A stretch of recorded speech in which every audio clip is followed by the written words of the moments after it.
Tinitira ko na to ngayon kasi baka matira pa ng iba eh. Pati bang amoy dito, ay may poultry pala dito sa mga manok. Grabe ang lapad na nito, grabe talaga tong pag-ano sa Butuan, no? Ang dami na ng mga kalsada ginagawa.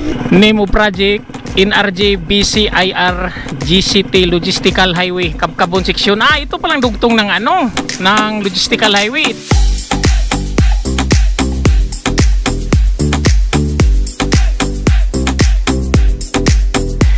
Narito tayo ngayon dito sa Butuan Agusan Logistical Highway.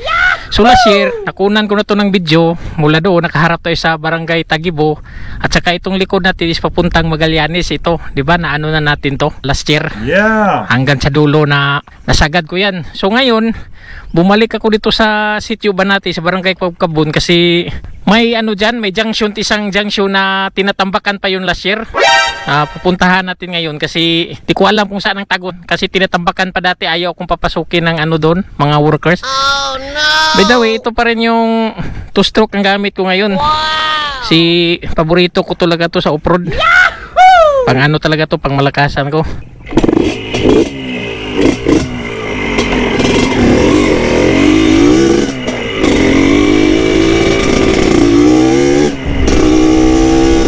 So ito ang Butuan Agusan Logistical Highway.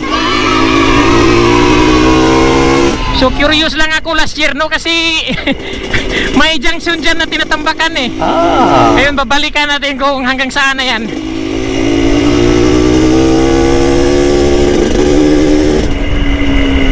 Woo! So ito simentado na. Wow! So ito ang papuntang Tagibo, no? Ito papuntang bansa. Galing boto. So itong sinasabi ko na daan, ayan, no? Kasi last year wala pa talaga to eh. Nandyan pa dyan sa unahan ng tambak niya. Ito siya na daan. Testingan natin to kung hanggang saan to.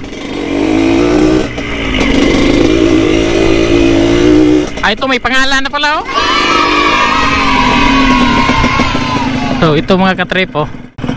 Name of project, NRJ BCIR GCT Logistical Highway Kabkabon Section. Ito palang dugtong ng ano, ng Logistical Highway ito.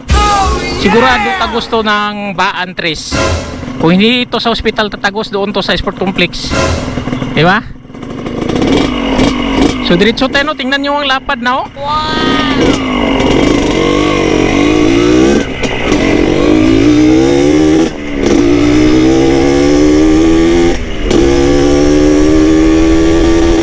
So last year, ang tambak dito is hanggang dito lang na yung bato na yan, no? Siguro minarkingan nila to yan. Dito wala pa yun. So tingnan mo ngayon, grabe ang lapad. Parang 6 lanes to.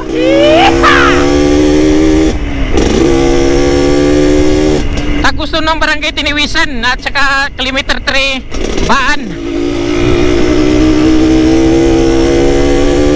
Grabe ang lapad na nito, grabe talaga tong pag-ano sa Butuan, no? Ang dami na ng mga kalsada ginagawa.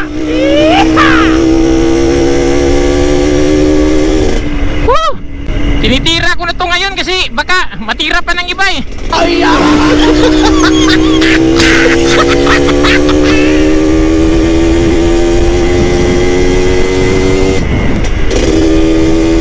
Sarap talaga sa off-road. Yeah. Ay nako. Abuyay, parang putol na to, ah. Hanggang dito lang pala to. Ito yung widening niya, oh. Daming matatamaan na bahay dito. Pati bang amoy dito, ay may poultry pala dito sa mga manok. Ito mga katripo, dami palang poultry. Parang Tagibo na to, ah. Siguro Barangay Tagibo, ay hindi, papasok pala dito. Barangay Tagibo to. So hanggang dito lang ang tambak niya, oh. So diretso tayo. Ayan, para Tagibo.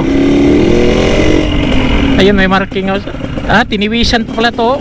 Barangay Tiniwisan. So Tiniwisan na to. Ibang amoy dito. Poultry pala ng mga manok to. Ayan, ang dami. So kung mag-widening to, itong mga bahay na to is matatamaan to. Nako, daming madamage dito. Kasi pag logistical highway na sinasabi, malapad talaga to. 4 lanes, 6 lanes, diba? Katulad natin sa pinuntahan natin doon sa Magallanes last year. Yeah. So ito, kadugtong to sa logistical highway. Galing mo, tol. Tingnan natin kung saan tayo lalabas dito.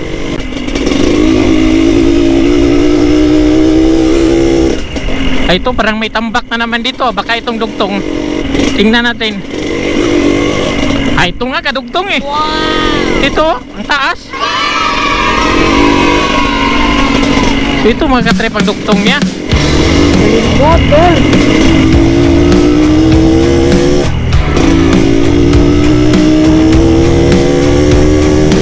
Ay, nako. Wala na, putol na talaga, dead end. Oh, no. Wala na, hanggang dito lang tayo mga katrip. So ayun na, oh. Wala na talagang daan. Putol na siya. Bitin ako ah. Bakit kaya? Siguro hindi pa na nabayaran to. No? Tigil muna tayo. Wala tayong tao na mapagtanungan dito ngayon eh. Ayan o, kulang pa siya. Kulang pa sa tambak.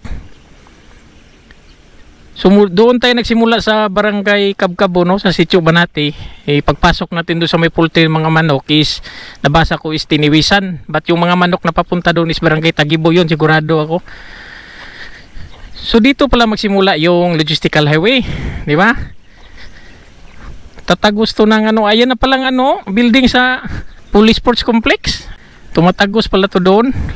Ayan, nilagyan pa ng ano, bakod o barbed wire. Hanggang dito lang talaga siguro, hindi pa ito nabayaran. Siguro ang naglagay nito yung may-ari. Bitin pa ako mga katrip, akala ko matagos natin ng ano to, baan tres. So napakalapad na, no? Yeah. So pasensya na kayo ha kung nabitin kayo dahil ako mismo bitin ako eh. Ang ganda pa naman ng ano, plain na plain talaga siya. Ang problema lang ito, putol. So yun lang muna mga katrip, pasensya na. Ako nangihingi ng pasensya sa inyo. Wala talaga eh. After 9 months ko inano to, no, daan na to, yung putol doon na sinasabi ko sa bato, wala pala, ito pa dito. Pero okay na lang, at least meron ba, di ba? May progress siya eh. Malay natin sunod, baka pupunta na yan doon, tatagos na yan doon sa Baan Kilometer 3 o Baan Highway.